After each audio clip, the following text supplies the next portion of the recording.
አዎ ይቻላል። ነቢያችን ሰለላሁ ዐለይሂ ወሰለም ሚስታቸው ኸዲጃ ከሞተች በኋላ የኸዲጃን ቤተሰቦች ወይም ጓደኞቿን በመልካም ነገር ያስታውሷቸው ነበር፣ አይረሷቸውም ነበር። ያቸው የነቢያችን ሰለላሁ ዐለይሂ ወሰለም ፍቅራቸው ሞት ራሱ አልገደበውም። ሚስታቸው ስለሞተች አልረሷትም። ምን አደረጉ? ከነቢያችን ሰለላሁ ዐለይሂ ወሰለም ህልፈት በማን ነው ከሚስታቸው ኸዲጃ ከሞተች በኋላ ለኸዲጃ ጓደኞች ፍየል ባረዱ ቁጥር ስጋ ለኸዲጃ ጓደኞችን ሄዳችሁ አካፍሉ እያሉ ያዟቸው ነበር። እና ስለዚህ አንድ የምትወዱት አካል የሆነ ሰው ቢሞት የእርሱ የሚወዳቸውን አካሎች ሄዳቸው ለእነዚያ መልካም መዋል፣ ይህ ለዚያ ሰውዬ መልካምን እንትን ከመቀጠል ይቆጠራል። አብዱላህ ብን ዑመር ረዲየላሁ አንሁ ከዕለታት አንድ ቀን የሆነ ቦታ ላይ እየሄደ እያለ የዑመር ብን አልኸጣብ የአባቱ ጓደኛ አገኘው። ዑመር ብን አልኸጣብ ሞቷል። አብዱላህ ብን ዑመር እየሄደ እያለ የአባቱን ጓደኛ አገኘው። ለዚያ ለአባቱ ጓደኛ ያኔ ፈረሱ ላይ ወይም ግመሉ ላይ ይወጣ ዘንድ እንደዚህ አመቻችቶለት ትከሻውን ዝቅ አለለትና እንዲጠላጠል አደረገው፣ እንዲወጣ አደረገው። ይህን ሰው ታውቀዋለህ ወይ ተብሎ ተጠየቀ።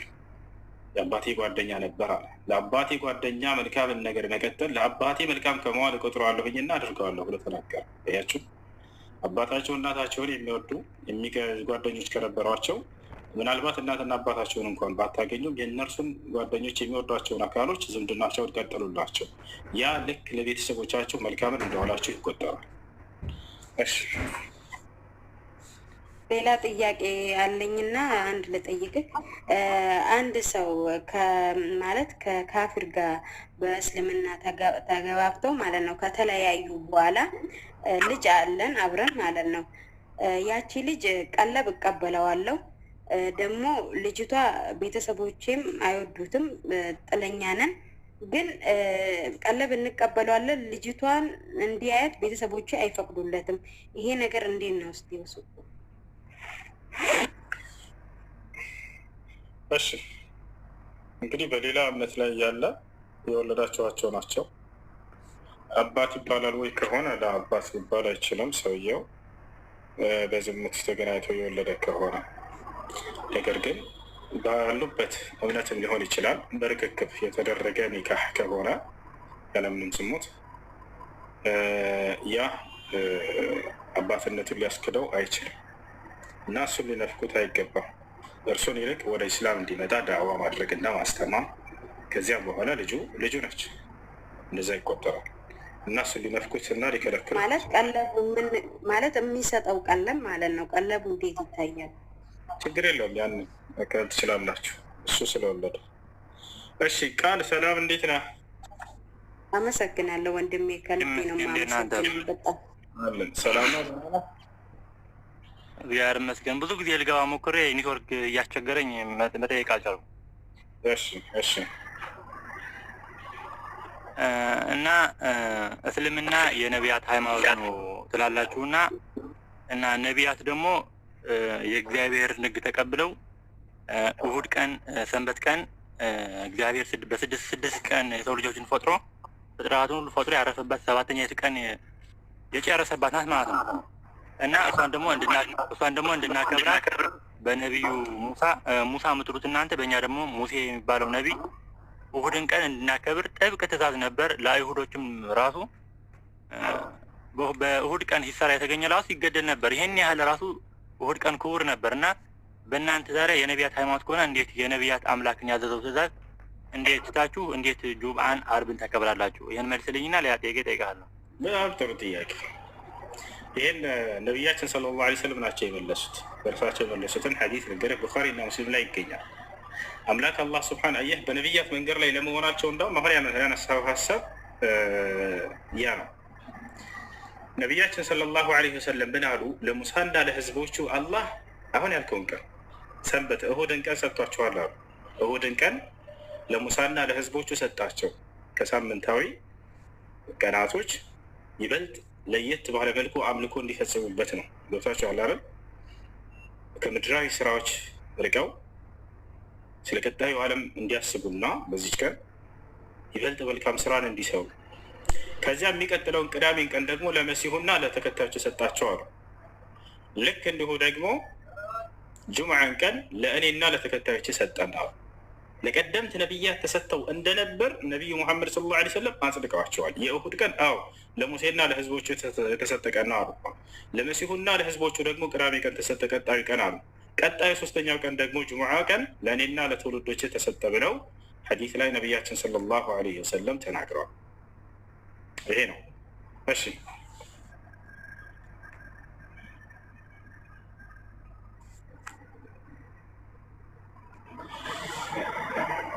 እሺ ቃል ይሰማል ብለዋል። ኔትወርክ እያስቸገረ ስለሆነ ነው እሱ። እሺ ችግር የለውም እየሰማሁ ነው። እና ያ ነው እና እነዚህ ቀናቶች ለቀደምት ነቢያት ተሰጥተው እንደነበር ነቢ ሰለላሁ ዐለይሂ ወሰለም ሐዲስ ላይ አጽድቀዋቸዋል። አይሰማም? ይሰማል ይሰማል።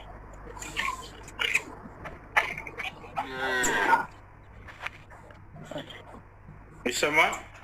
እሺ ቀጣይ የምጠይቅህ ኢየሱስ ክርስቶስ በመጽሐፍ ቅዱስ ውስጥ አዎ ይሰማል። ኔትወርክ ችግር ነው። ይቅርታ ጠይቃለሁ ለኔትወርኩና ኢየሱስ ክርስቶስ በመጽሐፍ ቅዱስ ውስጥ በግልጽ አምላክ እንደሆነ ተናግሯል።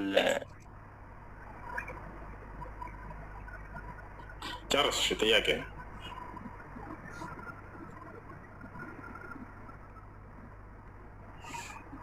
ጥያቄን ጨርስ።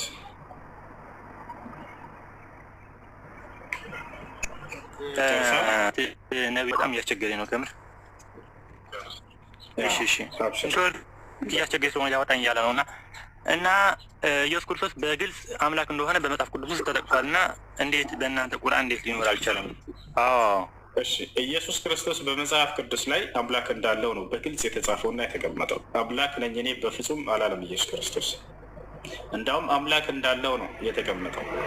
ኢየሱስ ክርስቶስ ዮሐንስ ወንጌል ምዕራፍ 20 ቁጥር 17 ላይ ወደ አምላኬ ወደ አምላካችሁ አድርጋለሁ ብሎ ቃል በቃል አምላክ እንዳለው ተናግሯል። ኤፌሶን ምዕራፍ 1 ቁጥር 3 ኤፌሶን ምዕራፍ 1 ቁጥር 17 ላይ የኢየሱስ ክርስቶስ አምላክ ይባረክ ይላል። ያው ኢየሱስ ክርስቶስ ወደ ሰማይ ቀጥ ብሎ አብን ብቸኛ አምላክ አንተ ነህ ብሎ ሲገልጸው እናያለን። አባት ሆይ አንድና ብቸኛ እውነተኛ አምላክ አንተ ነህ፣ እንዲሁም የላከውን ኢየሱስ ክርስቶስን ያውቁ ዘንድ ይህች ነች የዘላለማዊ ሕይወት ይላል። ኢየሱስ ክርስቶስ ከአንዱ አምላክ የተላከ መልእክተኛ መሆኑን በደንብ አድርጎ ቃል በቃል ተናግሯል። አምላክ እንዳለው አስተማረ እንጂ ኢየሱስ እኔ አምላክ ነኝ ብሎ የትኛውን ቦታ ላይ ኢየሱስ ክርስቶስ አላስተማረም። ይሄ ነው።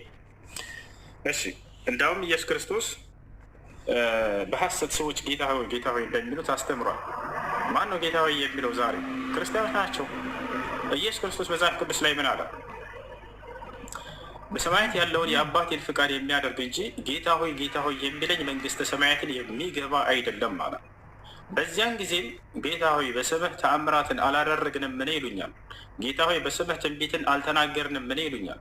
ጌታ ሆይ በስምህ አጋንንትን አላስወጣንም ምን ይሉኛል? እኔም እላችኋለሁኝ አለ እናንተ አመፀኞች አላውቃችሁም፣ ከፊቴ እራቁ ብዬ መሰክርባችኋለሁኝ አለ።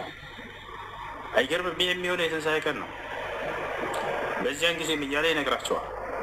ዳግም በሚመጣ ጊዜ መሲሁ እንግዲህ በትንሣኤ ቀን አላህ ስብሐነሁ ወተዓላ ወየውም አልቅያመት የኩኑ ዐለይሂም ሸሂዳ ብሎናል። የትንሣኤ ቀን በእነርሱም ላይ ይመሰክርባቸዋል አለ። ቃል በቃል እዚህም ላይ ኢየሱስ ክርስቶስ እኔ የምመሰክርባቸዋለሁኝ አለ። ምንድነው የሚመሰክርባቸው? ጌታ ሆይ እያሉ በእርሱ ስም የሚነግዱ ሰዎችን ያው በእኔ ስም አጋንንት እናስወጣለን እያሉ የሚነሱ ሰዎች አሉ አለ። ማነው ይህን የሚያደርገው? ክርስቲያኖች ናቸው። ኢየሱስ ክርስቶስ አጋንንትን የሚያስወጣው በምን ነበር ከተባለ በአምላኩ ስም ነበር። ኢየሱስ ክርስቶስ ምን ይላል? በእግዚአብሔር መንፈስ አጋንንትን አስወጣለሁኝ፣ በእግዚአብሔር ጣት አጋንንትን አስወጣለሁ እያለ ይናገራል።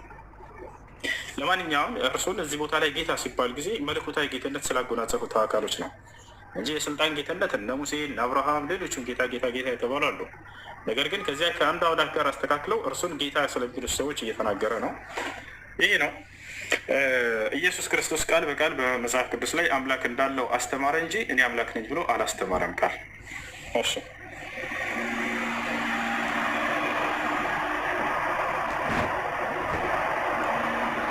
ሌላ ጥያቄ አለ? እና እንደዚህ አድርጎ በግልጽ አድርጎ አምላክ እንደሆነ ተናግሯል።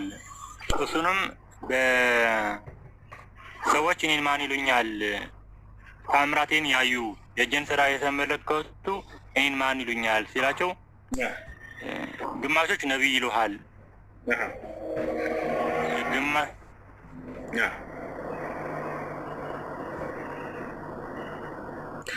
የህያው የእግዚአብሔር ልጅ ነህ የሚለውን ለማንሳት ፈልገ ነው። አይሁዶች እንዳለ የህያው የእግዚአብሔር ልጆች ተብሏል ተብሎ ሲመሰክር የእግዚአብሔር ላሳየህ። አይሁዶች የእናንተ ወበኑ ልዕልያ ኩልኩም የመንግስት ሰማያት ሁሉ ሰጥሃሉ ያለ እኮ አያ እዚያ ቦታ ላይ ኢየሱስ ክርስቶስ እኔ አምላክ ነኝ ብሎ አንደኛ አልተናገረም። እና እንዴት ምንድነው የሚለው? የህያው የእግዚአብሔር ልጅ መባሉ ከሆነ አምላክ ሊያደርገው ይችላል ያልከው እግዚአብሔር ልጅ ተባለ እንጂ እግዚአብሔር ነው አላለም። እንደው እሱን እንኳን ብንወስደው ሲቀጥል አይሁዶች እንዳለ የህያው የእግዚአብሔር ልጆች ተብለዋል። ልክ ኢየሱስ ክርስቶስ የህያው የእግዚአብሔር ልጅ እንደተባለ የህያው የእግዚአብሔር ልጆች ተብለዋል። ሆሴ ላይ ላሳየህ።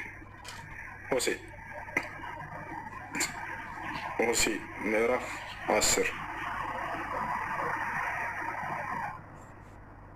ምዕራፍ 2 ይቅርታ፣ ምዕራፍ 2 ሆሴ ላይ ምን ይላል?